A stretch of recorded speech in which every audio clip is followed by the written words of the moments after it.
Watch the dragonfly, Spyro. His color indicates his power. When he eats butterflies, he stays strong. Like me. Sure.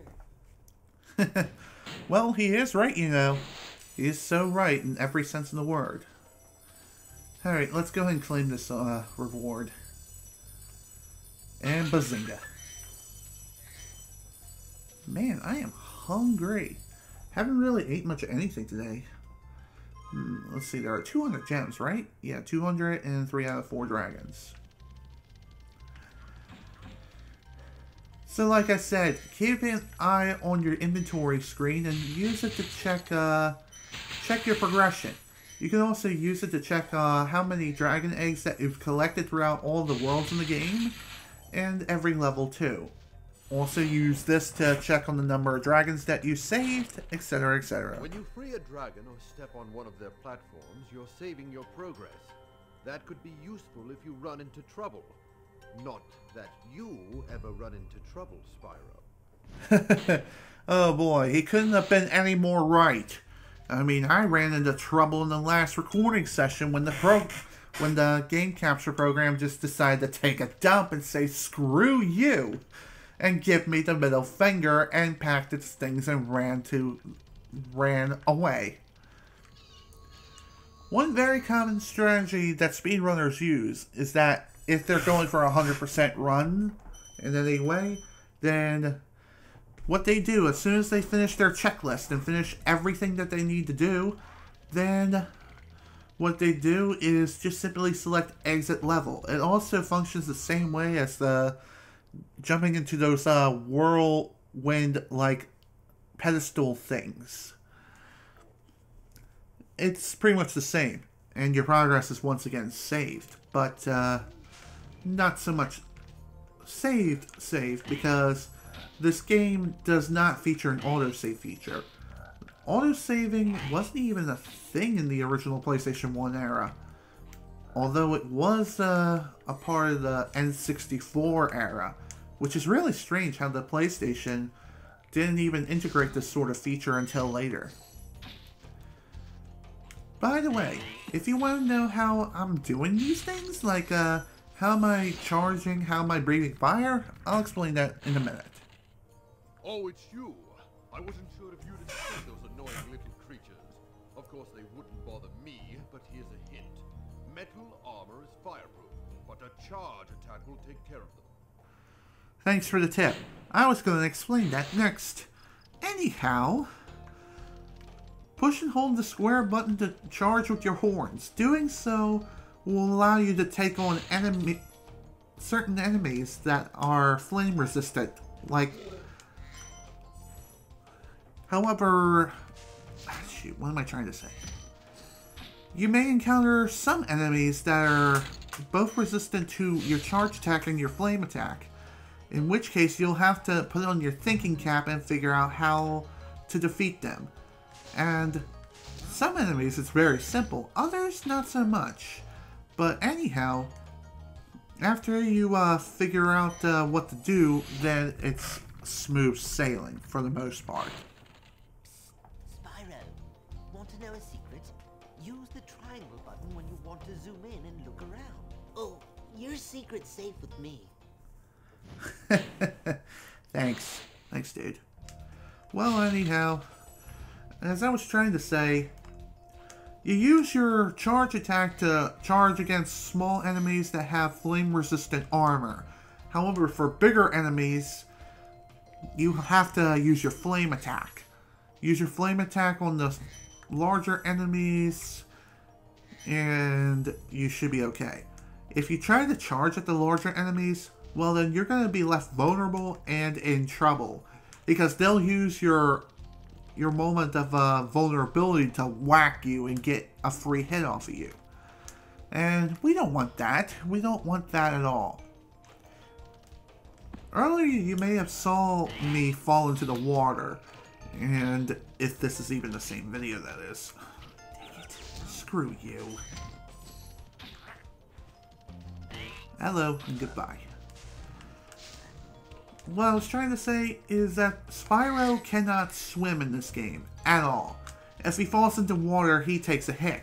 And if he loses Sparks' power, then he'll immediately drown. Also, if he falls within a water hazard of certain places, such as a near bottomless pit, or in like a pool of water that's like way down further a cliffside, then you'll immediately drown, as if you didn't have Sparks by your side. This is just something that happens sometimes, and it's just something you have to deal with. Though you can try your best to prevent said thing from happening. And honestly, it's wise to stay out of the water as often as you can. And really, you shouldn't even go into the water to begin with. Why are you even trying to go for a swim? Spyro can't swim in this game. That's not until Richter's Rage. That's when he'll finally be able to swim without an issue. Heck, he'll even be able to learn how to swim underwater and practically breathe under there. How? I don't even know. It's one of nature's mysteries. Big enemies like this Gnorc with the club cannot be charged, but a quick flame, that should defeat them. That is true. Very true. And I was just explaining this not too long ago. Do I have the key? Yes, I do. Okay. And the last few gems are located within the giant chest, which is all the way back here. Like at the very start of the level. Honestly, the levels themselves are very open-ended, and you can tackle these in any way you want. And the levels themselves are relatively short. It's not so much of getting to the end of the level and making it through alive. It's more or less all about that exploration. Explore as much as you can, collect as many gems as possible, and rescue all the dragons. That is your goal, and that is exactly what you have to do in order to progress through the game. The bare minimum to access the next world here is to rescue 10 dragons. After you manage to rescue 10 dragons, then you'll be perfectly fine and good to go. Also, the boss level has opened up, and I think what that dragon said was true. You just have to complete one level, more or less finish it. And once you finish the level, then you can proceed to the boss level if you want. But, like I said, this is a 100% speedrun. What? This is a 100% run of Spyro the Dragon for the PlayStation 1. And because of that, I'm going after everything that is considered collectible and necessary for 100%ing the game. Also, here's a little fun fact for you momentarily. Welcome to Town Square, Spyro. Begin exploring by gliding to that area with the bulls. Use the L2 and R2 buttons to get a good look. Okay, thank you for that. What was I gonna say? Shoot. I totally forgot. But anyhow, here's a little fun fact for you. Did you know that the Japanese version of this game is really different, and it's also really, really bad, from what I hear. And this is just due to the camera making the game virtually unplayable. Unlike the NTSC and PAL versions of Spyro the Dragon, the camera system in the Japanese version works completely differently, which I'll explain in a minute. Thanks, Spyro. I had the worst itch on the tip of my wing. Oh, did you know that you get your longest glides by pressing X at the very top of your jump? Thanks for the tip.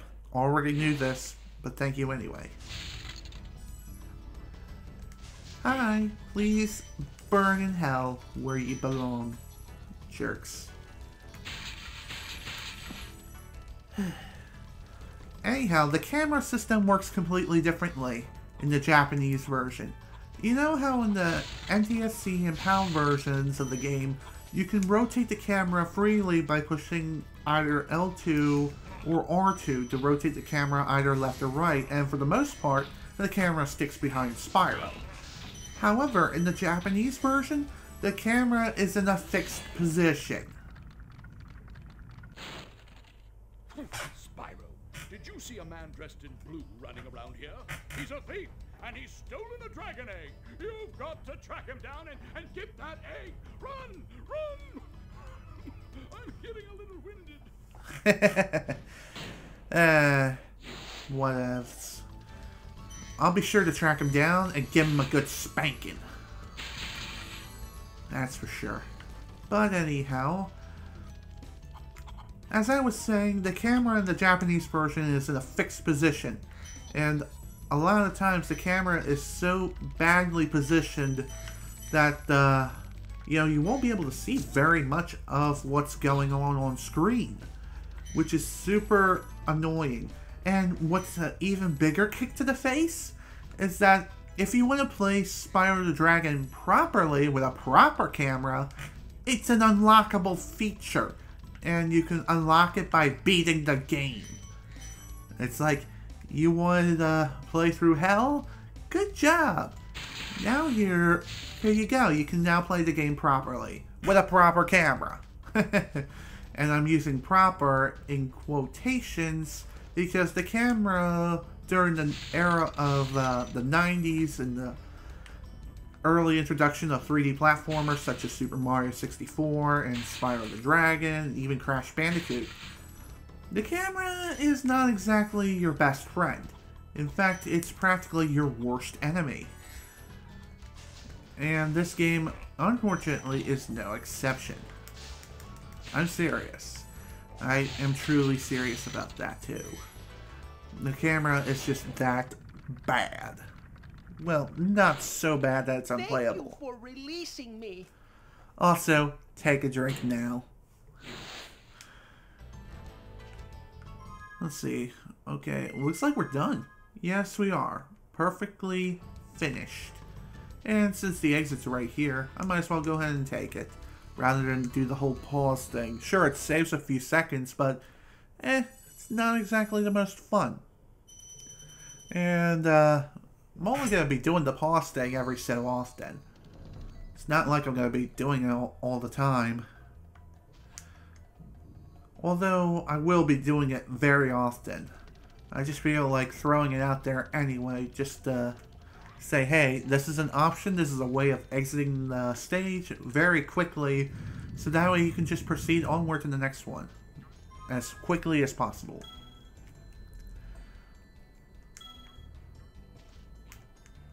Alright, time to confront Toasty. Boss stages, I think there's one per world, and one thing I'm going to go ahead and say right now, spoiler alert, the bosses are lame. They suck. And the reason for this is not because of sheer difficulty or anything of the sort, but rather, the bosses themselves are way too easy. Like, pathetically easy. They're practically saying, hey, here I am, come and get me. Please whack me across the face. Or send me to a watery grave. In the case of that freaking dog. Fun fact. This wizard-like guy, well, he's not a wizard. He's more or less, what do you call those people who, herd sheep? They're not, I know there are sheepdogs that do that, but what do you call a profession of a person actually herding sheep themselves? I don't quite know. But anyhow, as you may have noticed, some enemies may take multiple hits to kill. Even if you happen to attack them first, don't let your guard down at all. Even if they look like they should be dead after taking the initial hit. After taking the initial hit, they may become provoked and attack you out of nowhere. So never let your guard down at any point whatsoever. Some enemies can take up to 2 hits to kill. Like these dogs. And if you happen to be too close to them, then they'll instantly kill you. Well, not kill you, but hurt you, more or less.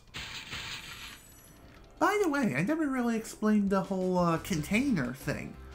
There are a lot of containers throughout each and every single world in Spyro the Dragon.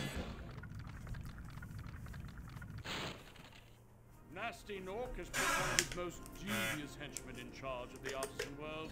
Bring him on. I think I smell a barbecue. Be careful, Spyro. This boss has many tricks up his sleeve. Thanks for the tip. Not really. Sure, he does have a couple of tricks up his sleeve, but really, he's a joke. He's a literal joke. It's a scarecrow with a scythe. Ooh, scary Maui. This is what I mean about boss fights being lame. All you really have to do is just go to them, breathe fire on them, and then they're pretty much done. Or charge at them too for a little bit of extra spice. And really, you just have to follow them from one point of the level to another. And once you do so, well then you're done. Screw you. By the way, if Sparks happens to, well, if Sparks is no longer among you, then you have to collect everything on your own with your own body. Sparks usually is the one who picks up everything right before you. Okay, 101, 100. Okay, we're good. Done. We're done here. Q. What was I trying to say? I think it was, if Sparks is not around, you have to collect everything by yourself. And to bring Sparks back from the dead, just kill a small enemy that summons a butterfly normally. And work on restoring your health from there. Oh, another fun fact for you. Speaking of Sparks, in the Japanese version, Sparks is always green in that version. So you can never really tell how many hits you've taken, which is really weird. I don't even know how the Japanese people were even able to keep track of their health, but I'm sure they managed somehow. You know, just like with anyone playing any game ever.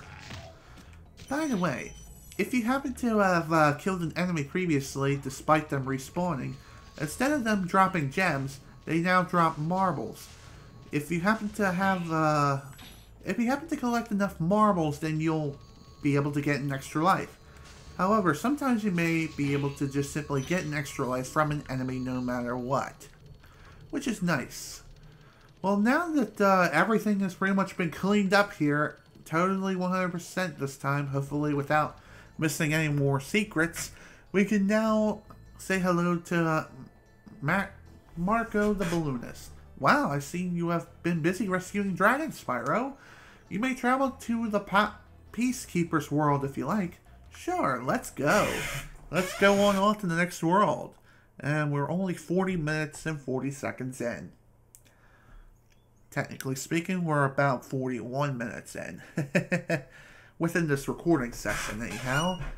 And honestly, I'm definitely glad that...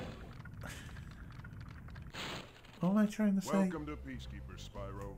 Look how our treasure has been turned against us and stolen.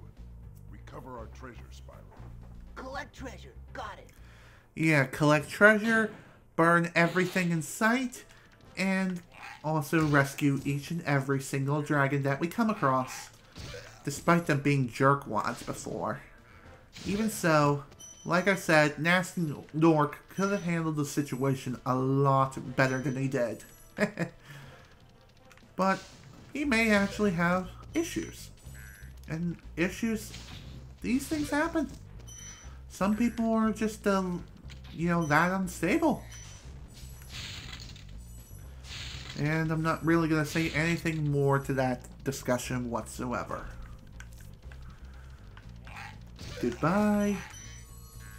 Now, before I head into any levels whatsoever, what I'd like to do, and what I've been trying to do, is clean up the hub worlds. Clean up their collectibles and collect everything that there is to collect in each and every single one of these places. Because Doing so will make things go by that much more quickly. By the way, whenever you find a balloonist, whether you're in the new world or in the previous world or whatever. Actually, what am I saying? Anyhow, whenever you find a new balloonist within the new... Dang it. Within a new world, then those particular people have different requirements.